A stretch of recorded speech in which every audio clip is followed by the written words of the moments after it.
हम भक्ति भी कर रहे हैं, सभी देवी देवताओं की कर रहे हैं, चाहे कोई किसी भी धर्म से संबंधित है। जैसी उनको साधनाएं धर्म गुरुओं के द्वारा, मुल्ला मौलवियों के द्वारा बताई गई हैं, बेचारे सब कर रहे हैं। उसके बावजूद भी सबके घर में अमंगल, कोई सिक्योरिटी नहीं है, कोई भी सिक्योर नहीं है। न जाने कब उसकी आंखों के आगे उसका बेटा मर जाए, उसकी बेटी मर जाए, न जाने कब उनका एक्सीडेंट हो जाए, कब खुद का एक्सीडेंट हो जाए, कब और कौन सी बीमारी आके पूरे परिवार को अपनी चपेट में ले ले। कोई भी सिक्योर नहीं है, कोई गारंटी नहीं दे सकता।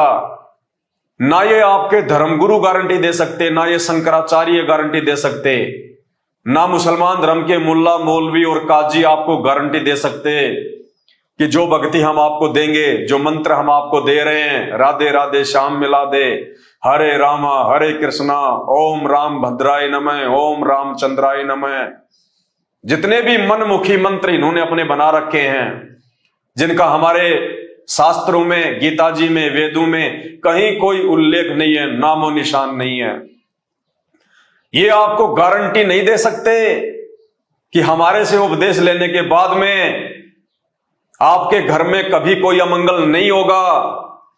ये गारंटी नहीं दे सकते कि हमारे से उपदेश लेने के बाद मां बाप से पहले उनकी आंखों के सामने उनके बेटा बेटी नहीं मरेंगे। ये गारंटी नहीं दे सकते कि हमारे से उपदेश लेने के बाद औरत कभी विधवा नहीं होगी। ये गारंटी नहीं दे सकते कि आपकी आंखों के सामने आपके बेटा बेटी का एक्सीडेंट नहीं हो सकता, क्योंकि इनकी भक्ति नकली है, इनके मंत्र अप्रमाणित हैं, मनमुखी हैं, इनके भगवान आधे अधूरे हैं। और संत रामपाल जी से आप जिस दिन नाम उपदेश लेते हो, संत रामपाल जी आपको 11 नियम देंगे, 11 नियम। नियमों के बिना भक्ति नहीं होती है। इन नकली धर्म गुरुओं से हमने यही तो सीखा है, नाम ले लो, नाम ले लो, गुरु बना लो, गुरु बना लो। ना इनका कोई नियम, ना कोई आचरण, कुछ नहीं। इनके भगत शराब भी पीते हैं, मांस भी खाते हैं, गुटखा भी खाते हैं, जर्दा भी खाते हैं, बीड़ी भी पीते हैं, झूठ भी बोलते हैं, चोरी भी करते हैं, रिश्वतखोरी भी करते हैं, काला बाजारी भी करते हैं, मिलावट भी करते हैं, लड़ाई झगड़ा भी करते हैं, मुंह में गुटखा और 24 घंटे जुबान पे गाली, और फिर भी अपने आप को कहते हैं हम सनातनी हैं, हम परम हिंदू हैं। कभी संत रामपाल जी के प्रवचन सुन के देखो, भक्ति के नियम क्या हैं। नियम के बिना भक्ति शुरू भी नहीं होती है।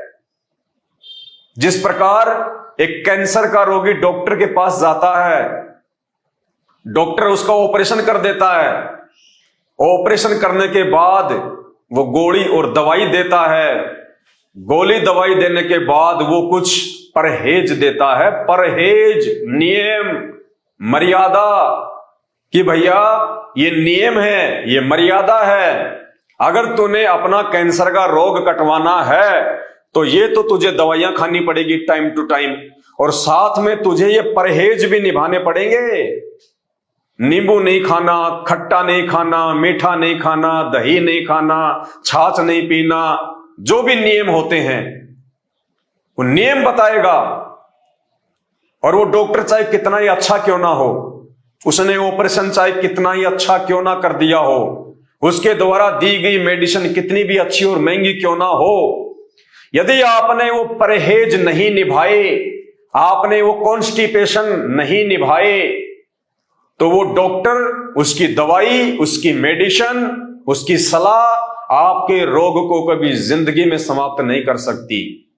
इसी प्रकार जो पूर्ण संत होता है, जो आदि पुरुष होता है, जो आदि राम होता है, जो धरती पे तत्वदर्शी संत के रूप में प्रकट होता है, भक्ति देने के लिए, भक्ति करवाने के लिए, जब हम उस संत से नाम लेते हैं, नाम क्यों लेते हैं?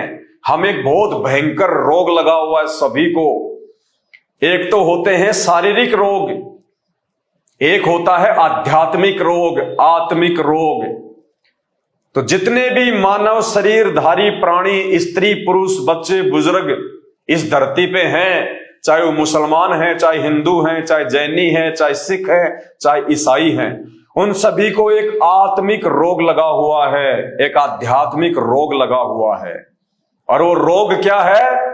जन्म और मृत्यु का रोग, जन्म और मृत्यु। और जब तक ये रोग समाप्त नहीं होगा तब तक हम महादुखी रहेंगे। बार बार हमें जन्म लेना पड़ेगा, बार बार हमारे को गधे कुत्ते सूअर बनना पड़ेगा, बार बार हमारे को नरक में जाना पड़ेगा। तो जब हम परम संत से नाम लेते हैं तो हम अपना वो जन्म मरण का रोग कटवाने के लिए लेते हैं, मोक्ष के लिए लेते हैं कि हमारी मुक्ति हो जाए, सदा सदा के लिए जन्म मृत्यु का रोग समाप्त हो जाए, मैं जन्म मरण से दूर हो जाऊं, मैं ये कष्ट, ये दुख, ये परेशानियां हर बार मानव जन्म लेके या पशु पक्षियों का जन्म लेके ना भोगूं, ये नारकीय जीवन मुझे ना जीना पड़े। इसलिए वो परम संत की तलाश करता है, इंसान को भक्ति की जरूरत पड़ती है। तो हम अपना जन्म और मरण का रोग कटवाने के लिए जब आध्यात्मिक डॉक्टर सच्चे गुरु के पास में जाते हैं, तो जब गुरु हमें नाम देता है, हमारे को उपदेश देता है, तो वो हो गया हमारा ऑपरेशन। यानी गुरु ने वो नाम उपदेश देके हमारा ऑपरेशन कर दिया जन्म और मरण का। फिर गुरु हमें कुछ मेडिसिन देता है, जैसे वो डॉक्टर देता है। गुरु की मेडिसिन क्या है? 3 समय की आरती, जो वेदों में प्रमाणित है। हमारे नकली धर्म गुरुओं को तो ये भी नहीं पता कि 3 समय की आरतियां, 3 समय की संध्या हमारे धर्म ग्रंथों में वर्णित है। 3 समय की आरती देगा जो परम संत होगा, जो पूर्ण संत होगा, जिसकी भक्ति से मोक्ष मिलना होगा, वो 3 समय की आरती देगा, सुबह की, दोपहर की और शाम की, और शास्त्रों से प्रमाणित देगा। तो गुरु हमें मेडिसिन के रूप में 3 समय की आरती देंगे और हमें वो मंत्र देंगे जो मंत्र शास्त्रों से प्रमाणित होंगे। सबसे पहले वो गुरु हमें नीचे के जो देवी देवता हैं, जो हमारे शरीर के कमलों में निवास करते हैं, ये सभी जानते हैं। जो लोग थोड़ा बहुत आध्यात्मिक ज्ञान रखते हैं, चाहे हिंदू हो चाहे मुसलमान हो, जो भी स्त्री या पुरुष है, उनके शरीर में पीछे जो रीढ़ की हड्डी है, जो बैकबोन है, उसके अंदर की साइड में सूक्ष्म रूप में कमल बने हुए हैं। कमल दल कहते हैं जिनको कमल चक्र कहते हैं, जिनमें 5 देवी देवताओं का वास है। ब्रह्मा और शांत्री जी का,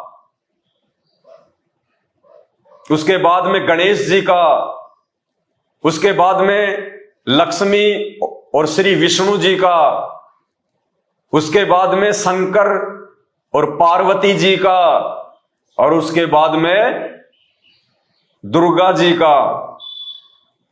इन 5 शक्तियों का वास हर स्त्री पुरुष के शरीर में बने हुए कमल चक्रों में होता है, जो हमारी बॉडी को नियंत्रित करते हैं, जो हमारे जीवन के संचालन करता है, वो चाहे हिंदू हो चाहे मुसलमान हो।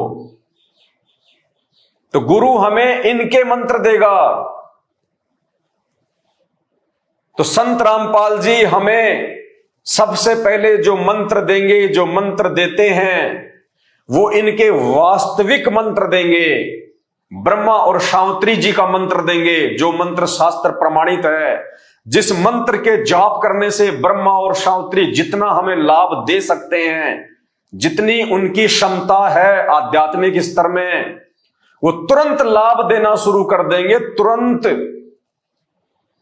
बाकी नकली धर्मगुरुओं के मंत्रों से लाभ नहीं देंगे, क्योंकि पहली बात तो एक संत रामपाल जी को छोड़ के आज पूरे विश्व में कोई धर्मगुरु नाम उपदेश देने का धरती पे अधिकारी ही नहीं है।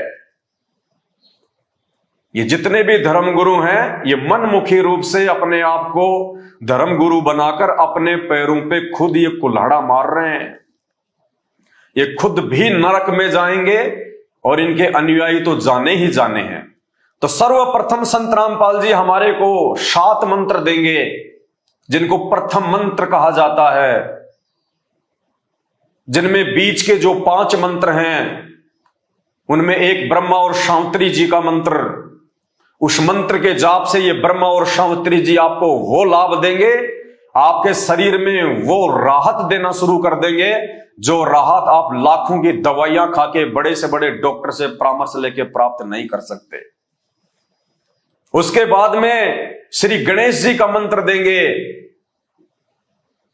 गणेश जी का मंत्र जैसे ही हम शुरू करेंगे, गणेश जी अपने स्तर का पूर्ण लाभ उस साधक को देना शुरू कर देंगे। उसके बाद में लक्ष्मी जी और श्री विष्णु जी का मंत्र देंगे। जो मंत्र श्री विष्णु जी स्वयं जाप करते हैं वही मंत्र संत रामपाल जी फिर अपने भगत को देंगे।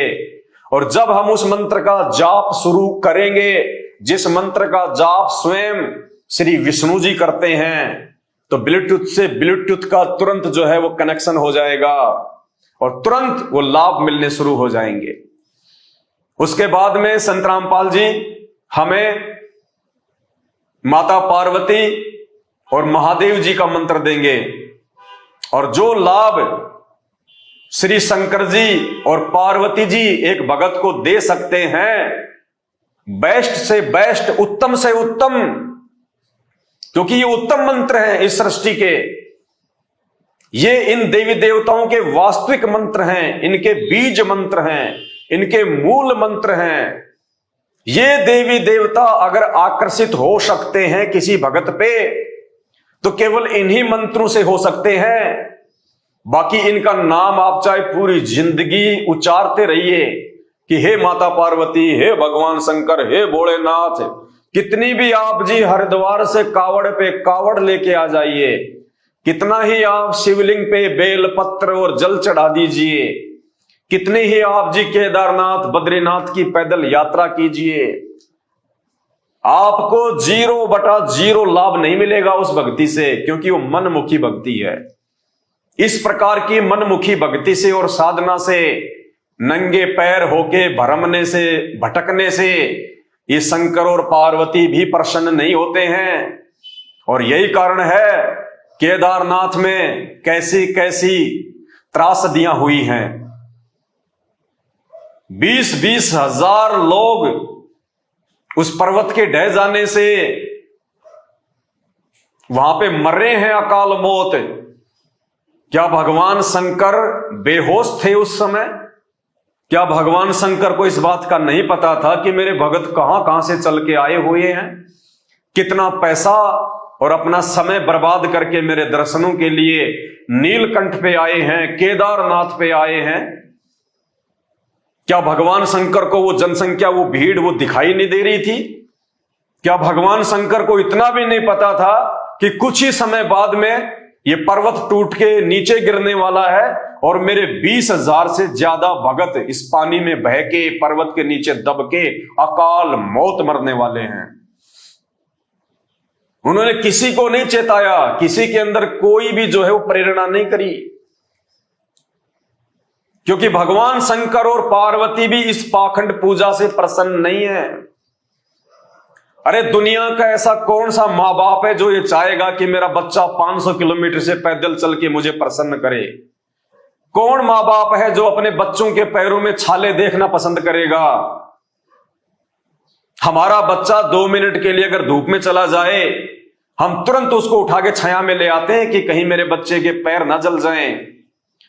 तो भगवान शंकर और पार्वती तो दयालुता में आम माता पिता से भी कहीं ज्यादा हैं। तो ये कैसे चाहेंगे कि उनका भगत 300 किलोमीटर, 400 किलोमीटर, 500 किलोमीटर पैदल चल के आए?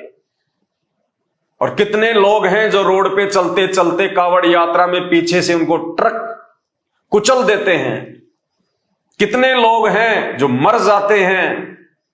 क्या भगवान शंकर को दिखाई नहीं दे रहा? सब दिखाई दे रहा है। जहां तक के ये भगवान है वहां तक इनको पता है, लेकिन इस पाखंड पूजा से, इस ढोंग से, इस मनमाने आचरण से, जो ना कभी भगवान शंकर ने कभी किए और ना भगवान शंकर ने कभी अपने किसी भगत को ये करने के आदेश दिए, ये आदेश हमारे ऊपर इन धर्म शास्त्रों से अनजान और अपरिचित हमारे नादान धर्म गुरुओं के द्वारा मनमुखी रूप से आप और हमारे ऊपर थोप दिए गए, लाद दिए गए, और हम लोगों ने उनको स्वीकार कर लिया, क्योंकि हम अपने इन धर्म ग्रंथों से अपरिचित, ना हमारे बाप दादाओं ने कभी ये धर्म ग्रंथ खोल के देखे, और ना आज पढ़े लिखे होने के बावजूद भी हम इनको खोल के देख रहे। तो क्या होगा हमारे साथ में? यही होगा जो हो रहा है। इन धर्म गुरुओं का धंधा चल रहा है और आम व्यक्ति की दुर्गति हो रही है। तो शंकर और पार्वती का मंत्र संत रामपाल जी देते हैं, उस मंत्र का जाप पार्वती और शंकर जी भी करते हैं। और जब उसी मंत्र का जाप अधिकारी और पूर्ण गुरु से लेके, तत्वदर्शी संत से लेके जब हम शुरू करते हैं, तो हमें पार्वती और शंकर जी के स्तर का पूर्ण लाभ मिलता है। शंकर और पार्वती जी मजबूर हो जाते हैं, विवश हो जाते हैं उस भगत को उन मंत्रों का जाप करने के चलते वो लाभ देने के लिए। उसके बाद में पांचवा जो मंत्र है वो दुर्गा जी का मंत्र है, शेरावाली का मंत्र है, जो केवल संत रामपाल जी ही देने के अधिकारी हैं पूरी दुनिया में। और इस धरती पे कोई भी धर्मगुरु ऐसा नहीं है जो उस मंत्र को दान जो है वो कर दे। अगर किसी ने संत रामपाल जी से वो मंत्र चुरा के, या कोई ऐसा नालायक व्यक्ति जो संत रामपाल जी से वो मंत्र प्राप्त करके और कुछ समय उपरांत उनकी भक्ति को छोड़ के मनमुखी रूप से खुद ही वो गुरु बन बैठे और खुद लोगों को वो मंत्र दान जो है करने लग जाए, उससे भी कोई लाभ नहीं होगा।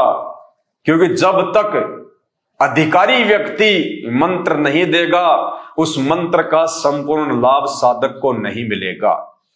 जैसे बुलेट होती है, गोली जो बंदूक से चलती है, एक व्यक्ति ऐसा है जो उस गोली को, उस बुलेट को अपने हाथ में लेके और उसको किसी निशाने पे मार रहा है, उसको फेंक रहा है। तो हम सब जानते हैं वो गोली, वो बुलेट अपना वास्तविक काम नहीं करेगी, सही काम नहीं करेगी। और उसी बुलेट को, उसी गोली को यदि उस बंदूक के अंदर डाल के और फिर यदि निशाना मारा जाएगा तो वो बुलेट अपना वास्तविक काम करेगी। इसी प्रकार यदि इन मंत्रों को संत रामपाल जी के अलावा, उस अधिकारी सतगुरु के अलावा, उस तत्वदर्शी संत के अलावा, उस बाखबर के अलावा यदि कोई व्यक्ति किसी को दान भी करेगा तो वो मंत्र अपना वास्तविक काम नहीं करेंगे। उन देवी देवताओं का जो लाभ है उन साधकों को पूर्ण लाभ नहीं मिलेगा। वो खुद भी अंत में सर्वनाश को प्राप्त होगा और उस व्यक्ति से मंत्र लेने वाले लोग भी अंत में दुर्गति को ही प्राप्त होंगे। तो ये वास्तविक मंत्र इन देवी देवताओं के वर्तमान में इस धरती पर केवल परम पूज्य सतगुरु रामपाल जी भगवान के पास में है। तो ऐसे महान सतगुरु के मुख कमल से जब आप उनके सत्संग सुनोगे, जब आप उनकी वाणियां सुनोगे, जब आप उनके प्रवचन सुनोगे, निष्पक्ष होकर धैर्य के साथ में, उसके बाद में आप देखना आपको कैंसर क्या, चाहे कैंसर का बाप क्यों ना हो, चुटकियों में उसका प्रभाव खत्म होता चला जाएगा। चुटकियों में हाथ कंगन को आरसी क्या, पढ़े लिखे को फारसी क्या, आजमा के देख लेना। उनसे नाम दीक्षा लेने का कोई पैसा नहीं लगता है।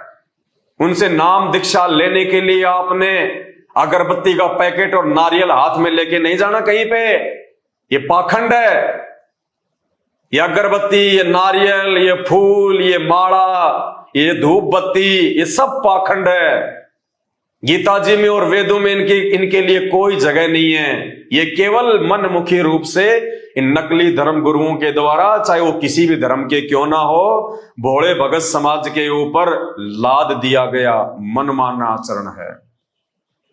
और यही कारण है आज हिंदू समाज कोई न कोई भक्ति हर परिवार जरूर करता है, उसके बावजूद भी उनके घर में, उनके शरीर में कोई सुख नहीं। और यदि किसी को थोड़ा बहुत कोई शारीरिक सुख है, कोई आर्थिक सुख है, कि किसी का व्यापार या काम धंधा ठीक ठाक चल रहा है, तो मेरे भाइयों ये समझने की भूल बिल्कुल भी ना करना कि वो लाभ, वो काम धंधे में बरकत, वो शरीर में राहत हमें उन नकली धर्म गुरुओं की शरण में जाने से या इन डमी गॉड ब्रह्मा विष्णु महेश दुर्गा, ये काल जिसको शैतान भी कहते हैं, और इनसे नीचे 33 करोड़ देवी देवता और इंद्र, इनकी भक्ति करने से मिल रहा होगा? नहीं। ब्रह्मा विष्णु महेश, इनकी माता दुर्गा और इनका पिता शैतान, और नीचे के 33 करोड़ देवी देवता, ये आपको ना ही तो कोई लाभ दे सकते हैं और ना ही आपका कोई नुकसान जो है वो कर सकते हैं। ये आपको ना लाभ दे सकते, ना आपका ये कोई नुकसान कर सकते। ये केवल आपको उतना ही देते हैं जितना उस पूर्ण परमात्मा ने, उस आदि पुरुष ने, उस आदि राम ने आपके संस्कार में, आपके भाग्य में, उस विधाता ने लिख दिया है। उससे ना ही तो ये कम कर सकते, ना ही ये उससे कुछ ज्यादा दे सकते। ये तो एज ए मैनेजर की तरह काम करते हैं उस आदि पुरुष के नीचे, उस कबीर परमात्मा के नीचे। शैतान से लेके दुर्गा, ब्रह्मा विष्णु महेश और 33 करोड़ देवी देवता, ये केवल एक मैनेजर के रूप में काम करते हैं। आप और हम लेबर हैं, जितने भी स्त्री पुरुष हैं, मानव शरीरधारी जो प्राणी हैं, वो हम एक मजदूर हैं, लेबर हैं। जैसे एक बहुत बड़ी फैक्ट्री का कोई मालिक है और मालिक ने लेबर के ऊपर कंट्रोल करने के लिए, उनसे काम करवाने के लिए एक मैनेजर नियुक्त किया होता है। मैनेजर फिर अपने नीचे एक सुपरवाइजर को नियुक्त करता है। सुपरवाइजर फिर अपने नीचे ठेकेदार को नियुक्त करता है। इसी प्रकार वो मालिक, वो सेठ, वो आदि पुरुष है, वो परम पुरुष है जो आज धरती पे संत रामपाल जी के रूप में प्रकट है। और उस आदि पुरुष ने, उस सेठ ने, उस मालिक ने, जो उस कंपनी का सेठ है, और वो आदि पुरुष जो इस सृष्टि का सेठ है, इस सृष्टि का मालिक है। जैसे उस कंपनी के मालिक ने लेबर के ऊपर नियंत्रण करने के लिए, उनकी देख रेख के लिए, काम को सही तरीके से करवाने के लिए एक मैनेजर नियुक्त किया हुआ है, उसी प्रकार उस आदि पुरुष ने, उस सृष्टि के रचनहार ने इस 3 लोक की सृष्टि के ऊपर नियंत्रण करने के लिए शैतान को नियुक्त कर रखा है, उस काल को नियुक्त कर रखा है। अब आप कहेंगे शैतान को क्यों नियुक्त किया, काल को क्यों नियुक्त किया?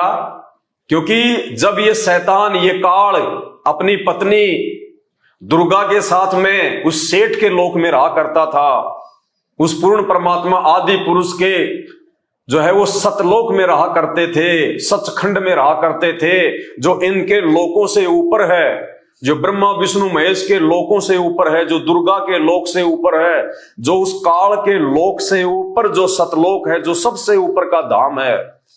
जब ये दुर्गा और काल वहां पे रहा करते थे, तो इन्होंने उस बाप के साथ में, उस सेठ के साथ में, उस आदि पुरुष, उस कबीर परमात्मा के साथ में एक बहुत बड़ा धोखा किया था।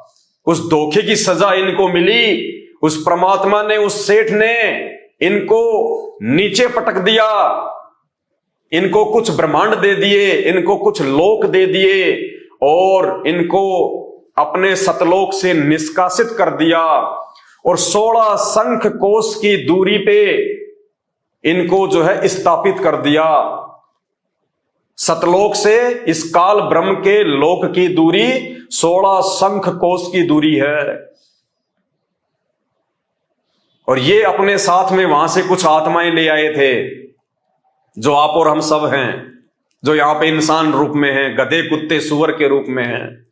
हमने भी इस शैतान के ऊपर अपने उस परमात्मा से आस्था हटा के इस शैतान के ऊपर आस्था लगा ली थी वहां पे सतलोक में। तो इस कबीर परमात्मा ने, इस आदि पुरुष ने हम सबको वहां से निष्कासित किया। और उसके बाद से हम लोग ये सब दुख भोग रहे हैं यहां पे। तो उस आदि पुरुष ने दुर्गा और काल को मैनेजर के रूप में ये 21 ब्रह्मांड की जो सृष्टि है, इसको नियंत्रित करने के लिए, इसका संचालन करने के लिए एज ए मैनेजर नियुक्त कर रखा है। और इस शैतान ने, इस काल ने, इस दुर्गा ने फिर ब्रह्मा विष्णु महेश को नियुक्त किया, अपने पुत्रों को नियुक्त कर दिया एज ए मैनेजर।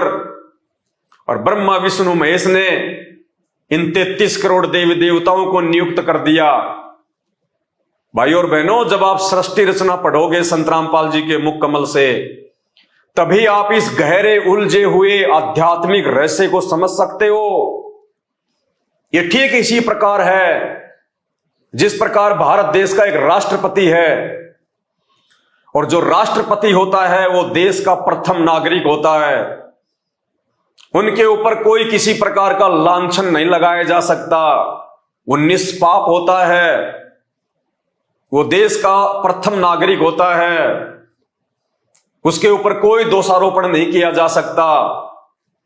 इसी प्रकार वो कबीर परमात्मा जो सतलोक में बैठा हुआ है, जो सबका बाप है, जो आदि पुरुष है, जो प्रथम पुरुष है, वो समझो राष्ट्रपति है। फिर राष्ट्रपति के नीचे जो है वो प्रधानमंत्री आता है, जो पूरे देश का संचालन करता है। तो इसी प्रकार उस आदि पुरुष के बाद में ये काल है, जो एज ए प्रधानमंत्री यहां पे 21 ब्रह्मांड को संचालित करता है, अपनी पत्नी दुर्गा के साथ मिलके। लेकिन वो प्रधानमंत्री अकेला पूरे देश का संचालन नहीं कर सकता, इसलिए उसने अपना एक मंत्रिमंडल बना रखा है, उसने एक गृह मंत्री बना रखा है, उसने एक जो है रक्षा मंत्री बना रखा है, और उसने एक विदेश मंत्री बना रखा है। 3 मंत्री उसने बना रखे हैं जो पूरे कैबिनेट के ऊपर अपना नियंत्रण करते हैं। तो ठीक इसी प्रकार ये दुर्गा और काल अकेले इस 21 ब्रह्मांड को संचालित नहीं कर सकते, इसलिए उसने अपने 3 मंत्री बना रखे हैं, ब्रह्मा विष्णु और महेश। ब्रह्मा जी को काम दे दिया जीवों की उत्पत्ति करना, विष्णु जी को काम दे दिया सबका पालन पोषण करना, और शंकर जी को ड्यूटी दे दी अंत में सबका संहार करना। फिर वो जो मंत्रिमंडल है जो प्रधानमंत्री का, 3 जो उसके जो मंत्री हैं, रक्षा मंत्री, गृह मंत्री और विदेश मंत्री, उन्होंने फिर नीचे अपने और जो है एमपी और जो ये एमएलए होते हैं उनकी नियुक्ति कर रखी है, उस काम को और अच्छे से सुचारू रूप से उस व्यवस्था को चलाने के लिए। तो इसी प्रकार फिर ब्रह्मा विष्णु महेश ने इंद्र को नियुक्त कर रखा है, और इंद्र ने फिर 33 करोड़ देवी देवताओं को नियुक्त कर रखा है इस 3 लोक की सृष्टि के संचालन के लिए। जिस प्रकार हर एक स्टेट में मुख्यमंत्री हो गए, मुख्यमंत्री ने फिर विधायकों को नियुक्त कर रखा है, फिर उनके नीचे सभी जिलों के जिला कलेक्टर आते हैं, फिर गांव में जैसे कोई सरपंच आ गया, कोई चेयरमैन आ गया।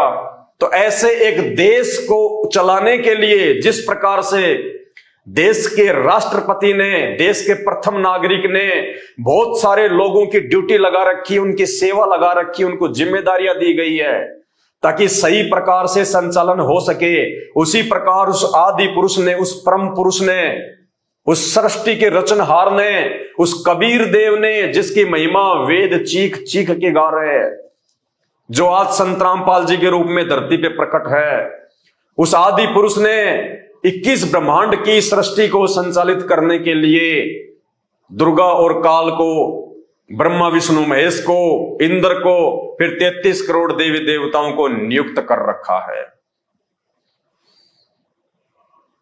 तो इन देवी देवताओं के जो मंत्र हैं, जो इनके बीज मंत्र हैं, जो इनके वास्तविक मंत्र हैं, जिन मंत्रों से ये देवी देवता हमारे को अपने स्तर का लाभ दे सकते हैं, वो मंत्र देने के अधिकारी केवल संत रामपाल जी हैं।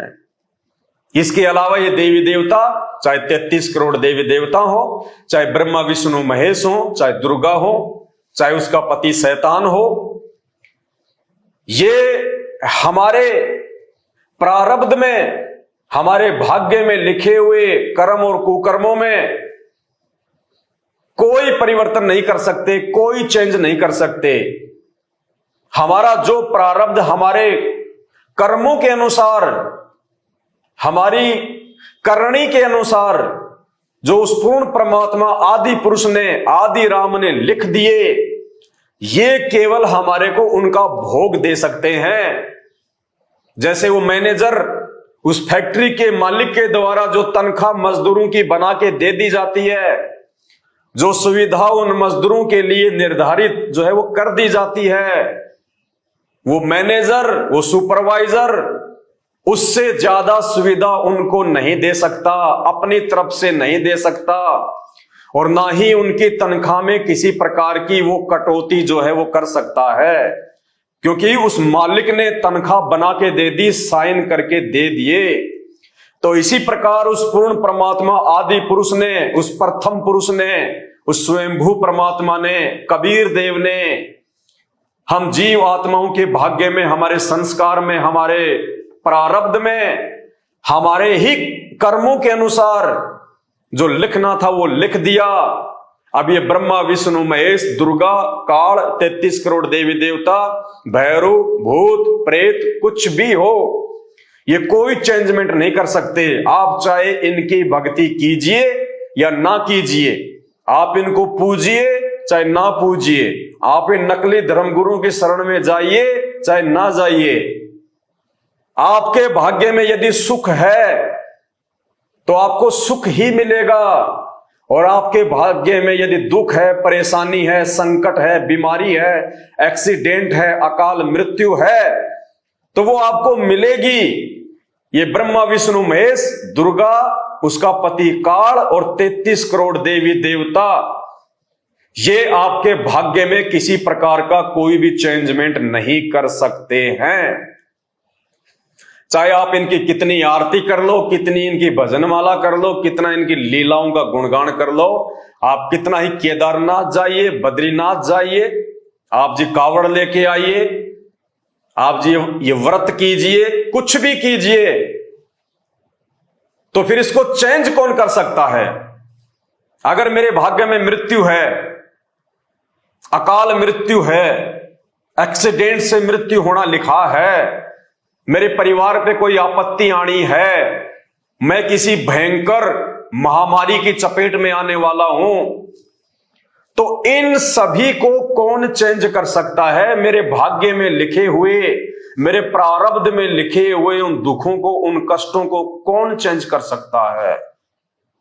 केवल वो आदि पुरुष, वो आदि राम, वो सबका जनक, वो सृष्टि का रचयिता, वो कबीर देव, वो स्वयं ही इस धरती पे आप और हमारे इन दुखों से दुखी होके, आप और हमारी इन तकलीफों को देख के, क्योंकि वो परम दयालु है, वो दयावान है, उससे अपने बच्चों का दुख देखा नहीं जाता, जो इस शैतान के द्वारा, ब्रह्मा विष्णु महेश के द्वारा जो हमारे को यहां पे दिया जाता है, वो परमात्मा देख नहीं सकता। इसलिए वो स्वयंभू परमात्मा, वो आदि राम, वो आदि पुरुष, वो कबीर देव, गीता जी के अनुसार अध्याय नंबर 15 श्लोक नंबर 104 के अनुसार कि अर्जुन, अगर तुझे पूर्ण मोक्ष की प्राप्ति चाहिए, अगर तुझे परम सुख की प्राप्ति चाहिए, तो तू किसी तत्वदर्शी संत की खोज कर, जाके उनको दंडवत प्रणाम कर, उनको प्रसन्न कर और उनके बताए अनुसार साधना कर। फिर तेरा वो प्रारब्ध का कर्म, तेरा वो संकट, तेरा वो संस्कार वो तत्वदर्शी संत ही काट सकता है। यानी श्री कृष्ण जी ने भी अर्जुन के सामने ये बात कहते हुए अपने हाथ खड़े कर लिए, वरना श्री कृष्ण जी को यह कहने की आवश्यकता नहीं थी कि वो तत्वदर्शी संत ही तुझे परम सुख और परम शांति और जन्म मरण से मुक्ति दे सकता है। अगर श्री कृष्ण यानी विष्णु जी के भाग्य में, श्री विष्णु जी के हाथ में अगर ये बात होती तो वो किसी अन्य तत्वदर्शी संत की तरफ ये संकेत नहीं करता कि उसकी शरण में जाने से तेरा जन्म मृत्यु का रोग कटेगा। तो आज वो तत्वदर्शी संत स्वयं, वो आदि पुरुष, वो परम पुरुष, वो आदि राम, वो कबीर देव स्वयं ही संत रामपाल जी के रूप में धरती